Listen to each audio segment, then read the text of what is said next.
we need to find a torsion spring for our monitor mount. With OnePart, we can overlay ERP or MRP data and utilize it to search on. Here, we can see common manufacturers that we order from and filter accordingly. Additionally, I know the range of spring ODs that will fit this design. In this case, 1/2 inch to 0.875. Finally, I also know the leg position that I need for this spring. Let's go ahead and add them to the compare bin to view them side by side.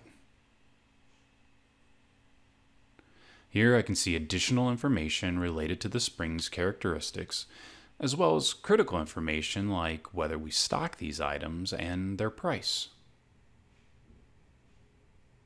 As we look further at the preview of the spring, we can see that it's been tagged as preferred by a member of the purchasing team.